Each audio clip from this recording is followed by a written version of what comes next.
Yes, officer. I'm still here. I just don't know. I came home and there he was, face down on the carpet floor. Dead. Yes. I don't know what I'll do without my millionaire husband. Yes, officer, I'll wait for you guys to arrive. Thank you. Yeah.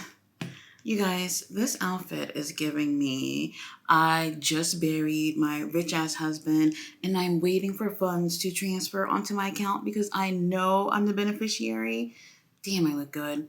Now, since that's not the real life story going on here, let's talk about how good Collision was. It was amazing. And I have to say, whoever it is that's on the Collision team cannot be the same people that are working on Dynamite. It was absolutely amazing. And consistently, Collision has been the better show. But something about it tonight that just made it really feel so much more special. It's probably maybe one of the best episodes of Collision that we've gotten so far. I think they are on episode 20 of Collision now.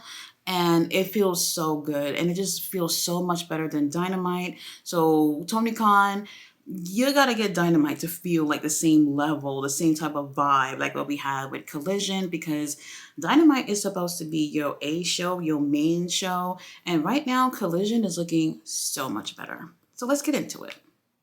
All right, you guys, let's talk Collision. We started off with Jay White versus AR Fox. Holy shit, these guys are super, super talented. Now, AR Fox, he is just looking amazing. Okay, he's been gone for ever since like right before All In, so we haven't seen him in quite some time. For what reason, I have no idea. However, he came back and he's fresh like a newborn baby, and he's looking good, and he has not missed a single beat in the ring. Now, when Jay White and Bullet Club Gold come out, Jay White is still walking around with a triple B. However, this time he puts the triple B on the announce table right in front of the announcers, and then he walks away so he can get into his match. Bullet Club Gold, they're not paying attention either. They're focusing on Jay's match. Now, as soon as he puts it down, here comes Kevin Kelly. He's like, should we just take the belt and just give it to MJF? And I'm just like, Kevin, that's a great idea. You should go do that right now. But then here comes Nigel. He's like, don't you put a finger on that, mate. And I'm just like, why is he even getting into this? Can we just like take the triple B and give it back to MJF? Now, Jay and AR Fox have an amazing match. Now, I knew this would happen, that these two would have amazing chemistry with each other. And can we just kind of forget about Jay White being the heel in this situation with the triple B and all that, and give this man some props? He has been giving us banger after banger, and I really appreciate how hard he's been working and how great he looks in the ring. If Jay White were to actually win the triple B, he would look like a really good champion going into this, because all his matches has been damn near flawless, basically since he started with AEW. So I'm really enjoying the quality matches that we've been getting with Jay White. Obviously, AR Fox is just the same. He gives it 100% every time she come in there, and their chemistry was damn near perfect. But we have Bullet Club Gold who are ringside, and they are a huge distraction. And even when Jay White locks in a submission on to AR Fox is reaching for the ropes. And here are Bullet Club Gold holding the rope back, pushing it away to make it an even longer journey for AR to grab onto the ropes. These guys are a menace to society, and I'm okay with that. Now, Jay White does take the win, and then this makes sense in terms of booking. I would love to see AR Fox win, but he's been gone for quite some time, and this just does not make sense for him to have taken this win. Obviously, Jay White has his eyes on really locking down the Triple B, so he needs to win until we get that full gear match. Now, after he wins, they're celebrating and not really thinking about the Triple B, and then somebody with a hoodie just runs in and takes a triple B. And Juice Robinson catches it and he points it out to the guys and they run up. And that's when we see it's MJF that was wearing that hoodie. So they're pretty much playing tug of war, pulling the triple B from him. And when he realized he needs to let this shit go because it's literally for them plus Card Blade. And there's no way he's going to win if he gets into an altercation with them, especially since he has a match with Kenny later on and he needs to be as fresh as possible for that. So he lets it go and run out back through the crowd and he doesn't get the belt back, unfortunately. But this was an amazing opener and I'm glad to see AR Fox is back. He is amazing. Now we have the Acclaim. They're celebrating their 69 days of being Trios champ. I did not know that 69 was a milestone number. I guess it is with the Acclaimed. Now, here is Max talking about how he got a message from MJF about how he'll also be celebrating their 69 days as well. So then Billy takes the phone and he looks at it and he goes, this is a fake account of MJF. He only got like 200 followers. MJF has way more followers than this. And he checks it out and he realized that he's been talking to a catfish. And then he goes, oh my God, I've been sending him pictures. And Billy's like, what type of pictures? Obviously, dirty pictures. So they put his ass on timeout. Guys, I don't know what the hell is going on here, but the story is actually funny. And like I said, Max is so freaking awkward. It just makes this story even funnier. And the fact that they got Billy Gunn in type of foolishness like this is just absolutely insane. I really love how Billy just fits in even with the younger guys in this situation. And man, he's having the run of a lifetime. He is going to rest easy after he retires. Now, after this, we still have the Guns and Bullet Club members still around the ring. They're having a tag team match next with the boys. So Dalton come out with the boys, but Dalton only comes out to the stage and he goes back. The boys come in and I'm just like, shit, this is going to be quick. And it actually was. I guess you could say it's a squash match. Now, the boys are super, super talented. They could have gone with them for like, I don't know, like up to 7 minutes or whatever, have a really great match. But the Guns would have ended up taking the win. So I don't know why they kept it so short. You could have gotten a really great matchup with all 4 of these guys. But either way, they take the win and they end up throwing the boys out the ring and celebrating. I get it because they announced that they're going to be having at Full Gear MJF versus the Guns for the Ring of Honor tag titles. But this is going to be on the pre-show. I don't know what's going to end up happening. I really do not want to see the titles change hands. Either way, nobody in the situation actually should have these titles. I believe that they should keep it within Ring of Honor. I don't see why anybody in AEW need those titles. So I don't know what's going to happen with that. But this match right here could have been better if they would have just went a lot longer.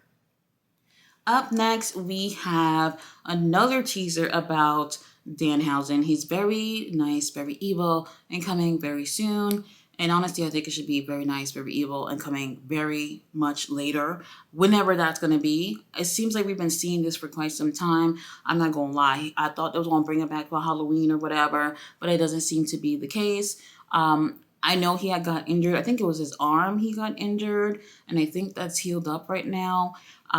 Who knows when he'll be back. Now, up next, we have Lexi. She's backstage with the Hollywood hunk, Ryan Nemeth. He is talking about all the success that he's been having outside of AEW. And now he's saying that he wants to have some success in AEW as well. And he knows a perfect person that can help him with that.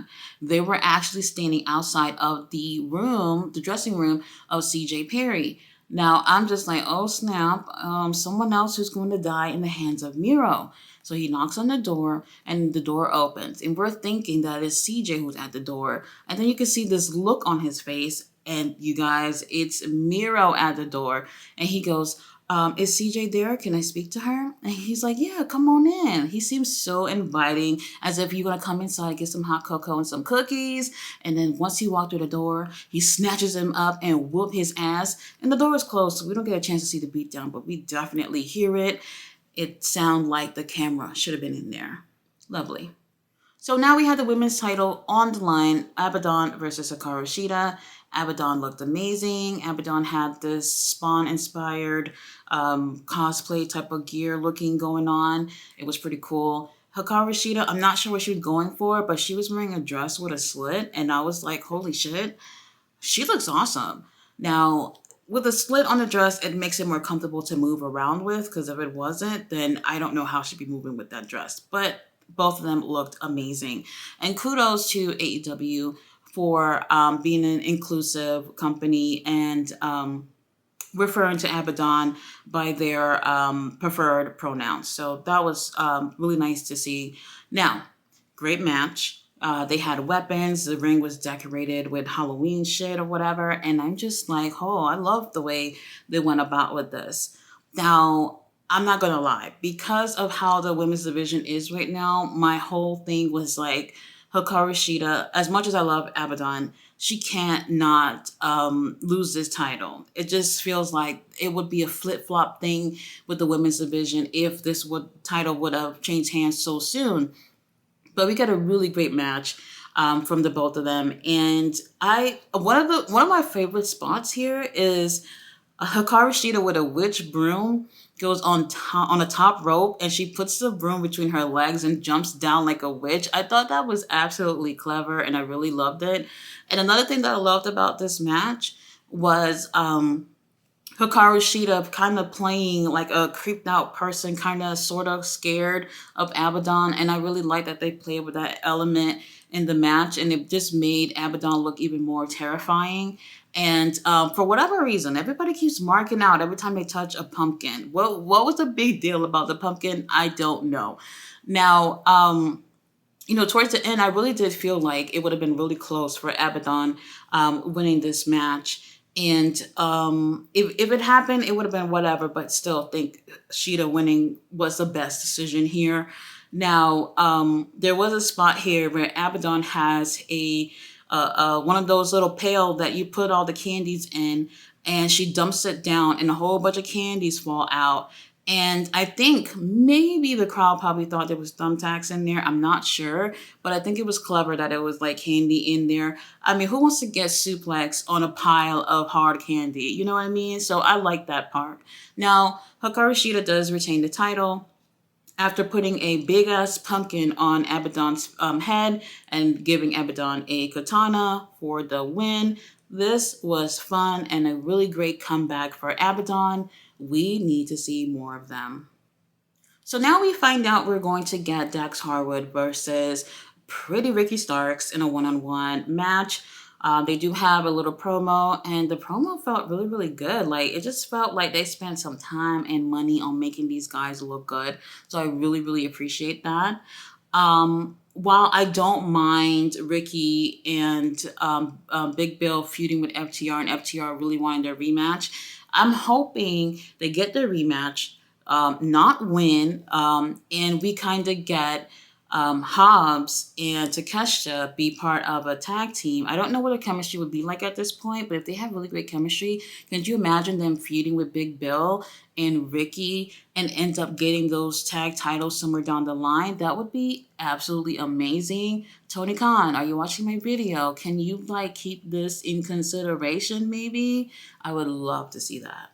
So now we got a video package with Keith Lee and Shane Taylor. These two are still beefing, and they keep teasing a match that they're going to have, and it doesn't really seem like it's happening anytime soon. I'm like, man, we've been hearing this for like a month. When is this actually going to happen? The video package is actually really, really nice, and I do want to see this match. I'm thinking they're probably going to stretch this out for Full Gear. But I don't want to keep seeing video packages. I don't want to see you guys just come in face to face. I want there to be some kind of physical altercation to really hype up the story between the two of them. They do show a lot of footage from back when they were in the same team. And I get it. All that stuff is cool. But right now, we need something to be a little bit of a game changer in this storyline to keep people really invested in it. Just talking is just not enough. Now, up next, we have Samoa Joe versus Red Titus. The Ring of Honor TV title is on the line. Once again, it's on the line everywhere but on Ring of Honor. I like Red Titus. He's pretty talented. Now, I was like, oh my God, it's going to be a squash match. It's a little bit longer than a squash match. And Joe does that thing where Someone's coming down the top rope, and then before they can even land on him, he'll just casually walk away. And when he does that, he makes you look a dumbass, but he looks so freaking cool doing it. And I'm just like, Joe, I want to be like you. I want to be cool like you. Now, he ends up taking the win with a coquina clutch. Like, I feel like before he really even locked it in, Red was already tapping. Like, he already knew what was going to happen. He's like, if I tap now, it will hurt less. And that wasn't the case. So now we have Renee backstage. She's with QTV. They're doing all this talking. And QT lets us know that he's going to be defending the Latin American title on AEW against other luchadors. And we heard this like a month ago, and nothing really came out of it. Maybe only 2 matches. And you know, if y'all gonna do it. I'm cool with it. I actually do like QT in the ring, but I just feel like they kind of backed off on it for a while, and now they're trying to pick back up on it. So we'll see where that go. And plus, QT looked really, really great in that suit he was wearing. After that, we get a promo from Claudio, a really good promo from Claudio. Claudio breaks the news to us that our favorite wrestler, Bryan Danielson, has broke his orbital bone. Holy shit. Now, I knew something was going to happen. I've been worried about the arm, not any other part of his body. I've been really worried that maybe his arm isn't as healed as they want us to believe. And he's been really on a roll with these matches, and I felt like they're using him a little bit too much. But instead of it being his arm, he ends up breaking his orbital bone. So now he's going to be out for the remainder of the year, like they said on commentary, unfortunately. Now, we get a really great promo from Claudio who goes, it was either the orange punch or the Rainmaker that caused that injury. He said, I don't know which one it is, but both of y'all about to get y'all ass whooped. I'm going to take care of Orange Cassidy first, take the international title from him, and then I'm coming for you, Okada. And when he said that, I was just like, it's happening. It's happening. We're getting it. You guys. Unfortunately, Bryan had to go to the situation, but that situation still gave us exactly what we wanted to happen, which was, well, not too much about the international title. I don't really care about that. But the Okada and Claudio situation, it gives us a story. He's obviously looking for a revenge for his bestie, and he's going to get it. And we're going to get a really great match. I don't know when that's going to take place. All I know is that on Dynamite, we will be getting Orange Cassidy versus Claudio Castagnoli. Maybe they could save the Okada thing for Full Gear. I'm not sure. But either way, I'm looking forward to it. Really great promo from Claudio. Up next, we had Dax Harwood versus Pretty Ricky Starks. And right at the beginning of the match, the lights go off. And I'm just like, oh, who is it? It's House of Black coming in the ring. They get paid by the appearance, so let's see what's up. Lights turn on. They're actually not there, but they are in the crowd on the steps watching the match. They are looking like a bowl of snacks, especially Brody King. Oh my God, he is just, oh my God. Anyway, so we get a really decent match here with Ricky and Dax. I did enjoy this, but I'm going to be honest, the story I don't care about at this point. FTR has found a lot of success as a tag team these past 2 years. So for me, I'm kind of like, I want to see other teams. I want to see more teams. So while we do get great matches from them all the time, I still want to see something else within the tag team division. They've been holding belts from several promotions, and it's just like, I'm happy for y'all, but I need something else. Now, match is decent or whatever, and I keep thinking, House of Black, they're just going to run up and get involved into this match. Luckily, that doesn't happen. They finish their match. Ricky takes the win, but he has this really nasty red bruise on his chest. Put some ice on it and get it checked out. Right after that, the lights cut off, and I'm thinking, holy shit, House of Black are in the ring this time. But actually, it's Julia, and she's standing out on the stage. She looks great. She's back from her honeymoon. And I'm like, you know what? I want to go on a honeymoon too, but by myself. I think we call that a vacation. I definitely need one of those. Now, the lights go back off, and I'm thinking maybe she's coming to the ring. But this time it turns back on, and House of Black are in the ring. And once again, they pay no mind to Ricky and Bill. They want FTR. So now I'm just like, you know what? If they get a beatdown, I'm cool with it. We'll accept it. However, before that can actually really happen, here comes music playing. And at first, it didn't hit me who it was, but it was LFI. And once I realized it, I was screaming like a schoolgirl. I went into a clapping fit because I was so excited. And they come out there and they make House of Black and Rick and Billy scatter like flies. And I'm just like, wow, we're really going to get this. It really felt like this was the perfect time for them to come out because we've been getting these videos of LFI for maybe a month or so. And it's like they needed somewhere to fit in within Collision. And I think we're going to get them with House of Black at some point. And it looks like this is exactly where there should be. So I'm really loving that. And, this is the reason why I don't do these watch alongs or whatever, because people will hear me acting a fool on camera about how excited I am about what's going on in the show and probably call my local police department and be like, hey, can you do a welfare check on this girl and see she's all right? You guys, I'm buying. It's just that I'm really passionate about pro wrestling. I love it so much.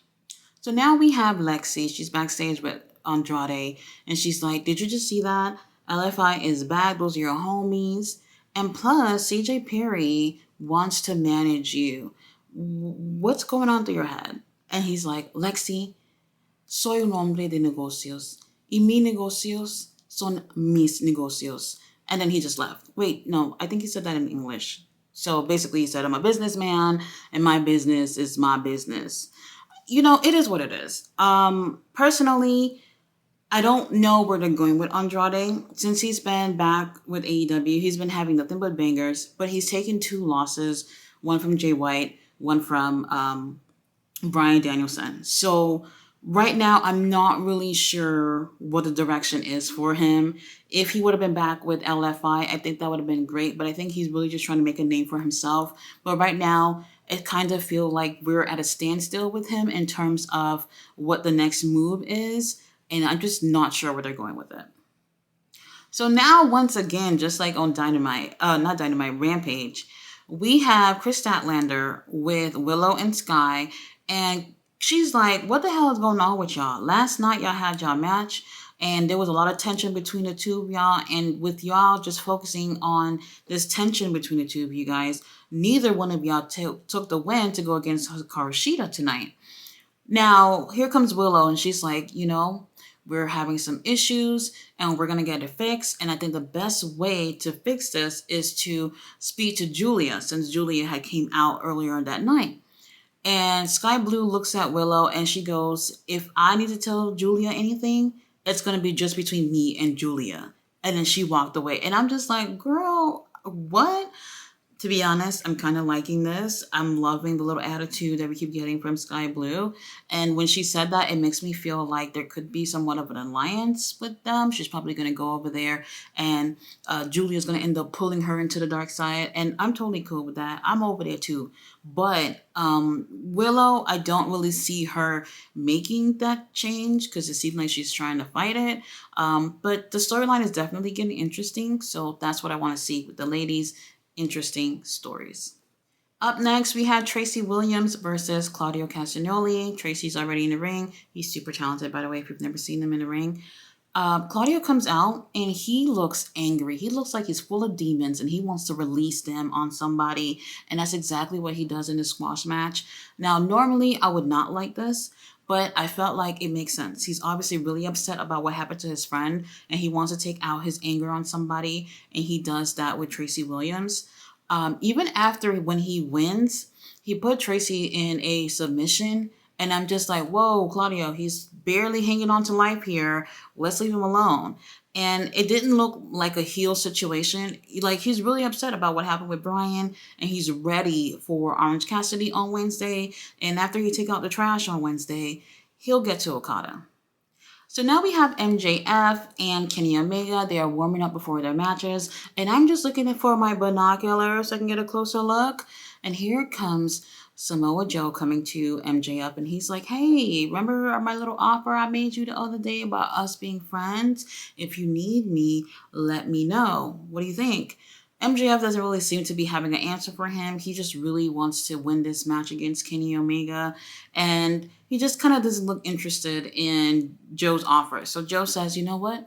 At any time during this match, you feel like you're in trouble and you need help, just say my name. I'll be listening.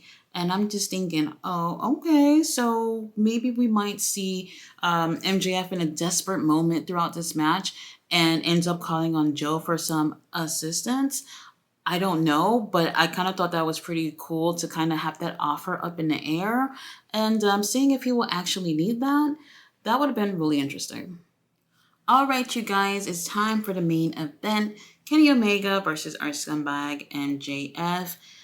They both look really good coming out to the ring. I don't know what Kenny Omega's inspiration was for his gear, but he had like black tights and he had like rhinestones and it was pink and purple on it. He looks great. MJF looked like how he always do, so yeah, I could appreciate that. Um, I think we had like maybe 25 minutes or so for this main event.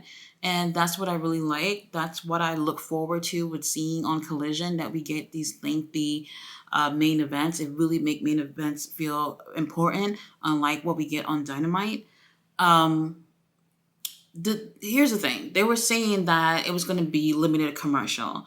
But if I remember correctly, we got a regular commercial time and then later on we got a 90-second commercial break and I'm just like, this should have just been no commercials at all for the main event, which is what I believe should be the case for pro wrestling. When they're on TV, main events should be commercial free. I don't care what anybody say. I don't care what promotion it is. That's the way it should be to make it feel important. Now, these two absolutely delivered exactly what we were expecting. And we get the typical heel tactics from MJF, but it's like, oh my gosh, it's cute now, so we can't hate you and we're going to cheer for you because you're a scumbag. And I really like that. I feel like he can still be himself, whether he is a babyface or not. And I don't think this is something that works with other wrestlers for the most part. So I really think that's cool. Kenny Omega is just an absolute workhorse. No matter what he does in the ring, he always looks like the star here. And at the same time, he is helping MJF go over here too. Both these guys just, they just do no wrong in my eyes.